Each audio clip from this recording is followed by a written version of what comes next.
The most powerful thing in the world is a story. Fictitious or real, stories can influence the mind, motivate the beliefs, and drive the sanity. More than any tool or weapon, the story is the kingmaker and slayer, which is what our story is about tonight.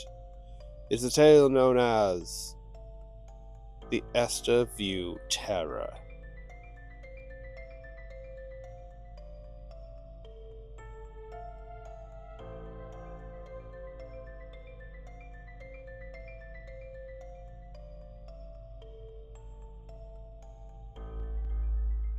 The city of Esterview, Maine, was an out-of-the-way place.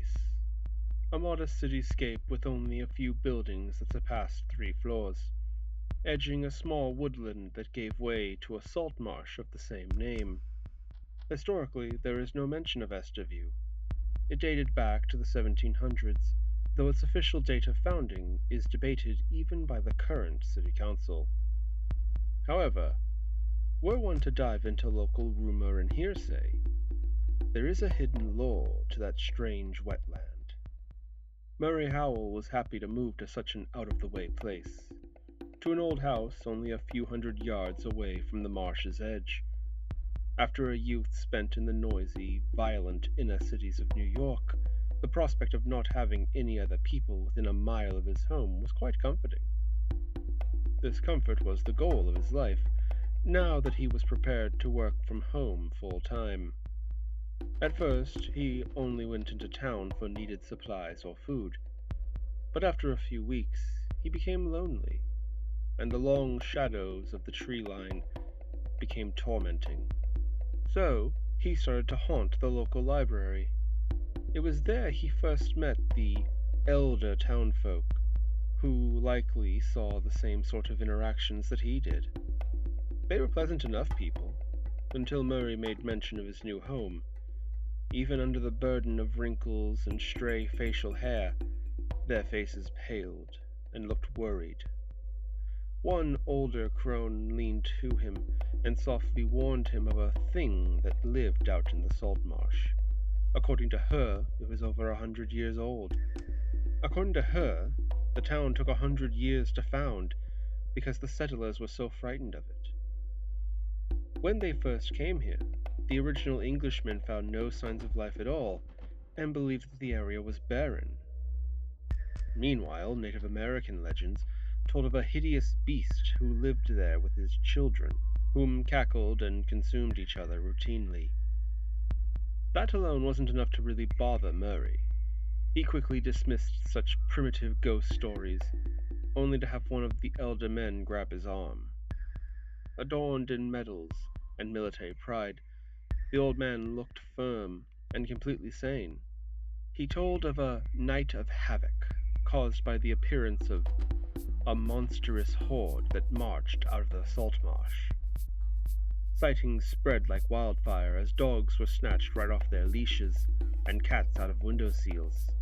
Winged things swooped by children's bedroom, and long-limbed beings watched from the trees. Murray would have discredited such stories as Halloween mischief, but there was a horror in the old man's eyes. A horror that surpassed whatever he saw and faced while earning his many medals and badges.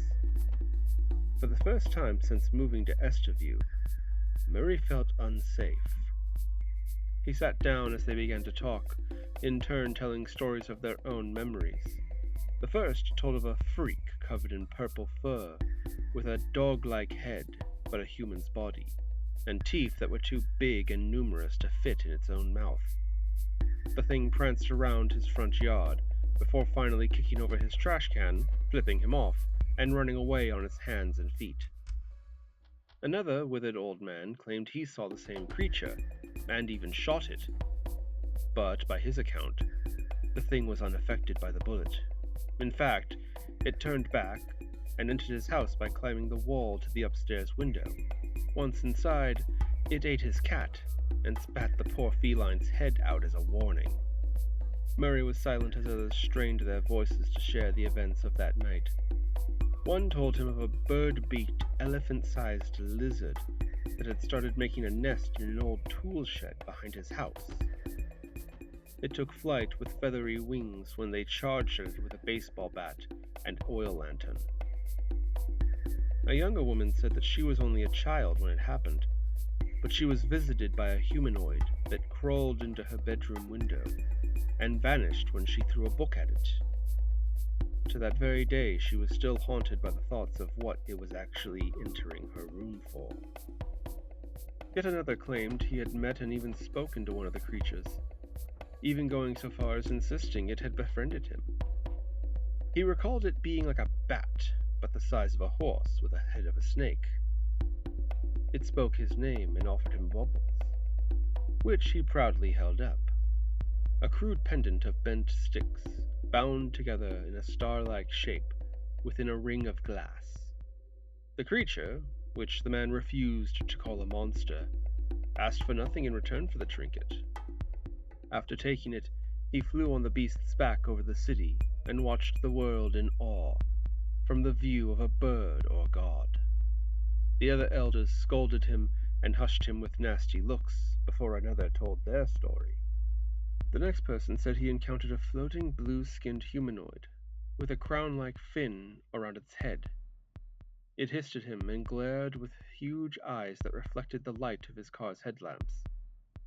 He stopped his car just inches from the thing, before it screeched and belched up a purple cloud of smoke that peeled the paint off the hood of his car. After this attack, it hovered away, muttering inhuman sounds, like a computer connecting to the internet. Finally, one of the folks with watery eyes told how their baby was taken from the crib and replaced with a little monster that had their child's face. He confessed to smothering the devil, even as it laughed and mocked him with cries of "Daddy." He broke down and sobbed, recalling the nightmarish memory. The others gathered around to comfort him. It was then that Murray decided he had pressed these good people too much, and bid them farewell. That night he sat in his living room, hunched over his laptop, looking for any information on a panic in Esterview. There was little more to be found than what the old folks had already told him. Reports of ugly, misshapen things and animals, a few missing people, dozens of abducted pets, some blurry photos and witness sketches. All of the accounts pointed to a span of roughly 48 hours, after which all reports abruptly stopped. Murray found sleep difficult that night, as every sound came from some phantom of the salt marsh. Now that he was aware of the strange tales, he noticed how often the foxes and coyotes yowled, how there were distant barking of ambiguous creatures out amongst the trees. He dismissed them as mundane, but as the night hours ticked on, each one became more monstrous in his mind. It was finally around midnight that he decided he did need to sleep, though he dreaded what nightmares awaited him behind his eyelids. Laying in bed, he rolled over and turned, always opening his eyes again as if to expect some monster to be lurking at his bedpost. When he finally did fall into sleep, it was more akin to passing out from exhaustion. The next morning he stepped out onto his couch, taking in the foggy sunrise, allowing the flooding sunlight to wash away the shadows and fears of the night. The warm morning gave him a feeling of protection. He turned to go back into his house, and froze. Looking down, he saw a long set of 3 scratch marks in the wooden floorboards of his porch. They started away from each other, but slowly drew together. Each was roughly a foot long. He gathered his work equipment, and worked from the local coffee shop that day. He also made another trip to the library, and the bookkeeper offered him some newspapers from the archives of the city, though he was warned that he may not want to learn more about that terrible weekend. Murray reluctantly took the papers and sat down in a well-lit corner. The papers were filled with more stories, just like the ones the elders had shared before. He told himself it was all just stories and eyewitness accounts. There was no actual evidence of the events other than the missing people and pets, of course. He spent hours reading and retracing the accounts for each creature, painting a dreadful timeline that pointed to the things starting at the salt marsh and twisting their way through the city before doubling back towards the wilderness. He noticed the accounts became more malevolent in the middle of the due-day period. His reasonable mind told him this was because at that point they were directly in town and would, of course, encounter more people and animals, while in the open space there were just less victims. But what made his heart stop was that his home, or at least the property which his house was now on, turned out to be right along the front line of where this sprawl of chaos came from. Thinking back to the odd marks on his doorstep, he felt ill. He composed himself and returned the newspapers, and promptly left the library. Then, he went at once to the outdoor supply shop, and bought the most powerful weapon he could get without having to do a waiting period. Armed now with a small crossbow and long hiking knife, he went home and slept for the few hours of remaining daylight. He woke shortly after sundown, panicking to turn the lights on in his house. His intent was to deprive his waking paranoia of shadows. He sat in his living room, going over ways to protect himself, recounting the different stories of what could and couldn't be used for protection. He drank his remaining bottle of rum to settle his nerves, but it offered no comfort against the random cries of the night out in the forest. Some of the creatures seemed timid or passive, while others were apparently invulnerable and savage. After several hours of being lost in his own mind, he was pulled back into the waking world by a distant sound. It was too much like the clutter of many people talking. It drew him back to the crowded and dangerous city of New York. He fit a bolt into the crossbow and slowly peeked out the window. He was almost furious, seeing nothing out in the open land between his house and the tree line. Whatever gathering he heard was keeping out of sight. Was it taunting him? Trying to draw him out of his house? He backed away from the window and looked at the empty rum bottle. He told himself he was being foolish. There was no reason to even think of those things coming back, this night or any other, assuming they were even real to begin with. He sunk into his chair and turned on his television, settling to watch the late-night news.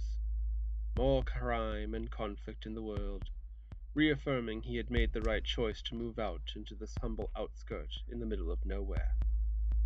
He started to let go of his unreasonable fear, even letting himself slump into a slumber in his chair, only to be jolted awake by a heavy thud.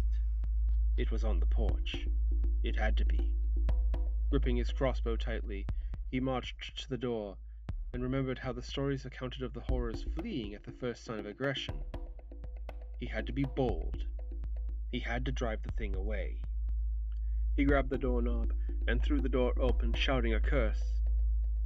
It only took a second for him to lose all his courage and scream louder than he had ever done before in his life. It was roughly as tall as him, with a barrel-shaped body and gray skin. It stood on 4 legs and had a short, fat head with 6 small eyes, with 2 slender, bone-like limbs sticking out from each side of its body. Its mouth seemed to run the width of its whole head, and was filled with tiny, cone-like teeth. The thing was right before him. It uttered some deep sound. Murray pointed his weapon at it, but it knocked the crossbow aside with a swipe of its bony limbs. Murray gasped at the quickness and power its meek-looking form had. In a blind rush, he reached out and slammed his fist into the thing's blubbery head. It let out a guttural cry and swung with all its arms at Murray's chest. He fell to the ground and frantically tried to get his bearings again, even as the horror shuffled into his house. It loomed over him and reached for his neck with its many long fingers. Panic seeped into his mind, and less of his mind coherently thought. All he knew was that he had to fight back. He reached for anything his hand could hold, and found a lamp sitting at the end table next to his chair. Grasping it, he lashed out, and crushed it against the monster's face. It screamed and flailed to knock away bits of broken glass and clay, stumbling away before turning and darting back out the door. A burning feeling pulsed in Murray's chest, and grabbing a sharp piece of broken lamp, he raced to his feet. At the doorway, he saw the thing scuttling for the trees. He shouted at it, and it looked back at him suddenly, before vanishing. But the rage still burned within him, so he ran for the tree line. He held the broken clay so tight it cut his own fingers, but he didn't care. He didn't even feel it, really. All he knew was that he couldn't suffer this thing to live. He jumped over rocks and ducked under low branches, always catching a glimpse of the ugly thing. It was running from him. Some primal urge called for him to destroy it. He didn't think where he was going, so long as that thing was still in eyesight. He wasn't even aware of the splashing sound as the forest around him gave way to the forbidden salt marsh. He heard no more animals, nor did he see the many looming trees and puddles. All he saw was the thing, whom was always less far away than before. He could hear its wheezing breath. It screamed as it fell to the ground and rolled over, looking up into Murray's eyes. Murray felt a strange satisfaction, seeing it look up afraid at him, timidly holding its arms up over its face. He held the jagged piece of clay high over his head, but stopped just before bringing it down upon the creature's body. A soft, cackling laughter echoed off the trees and water. He slowly lowered his arm and looked with a slack jaw. The thing turned and scampered away, finally jumping into the salt marsh's water. Murray dropped the piece of broken lamp and fell to his knees, while in every direction the salt marsh lit up with glowing and reflective eyes.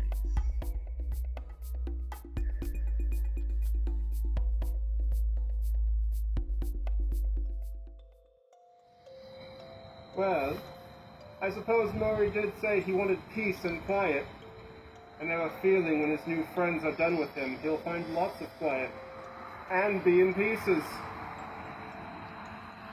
So until next time, folks, donec itorum conveniens.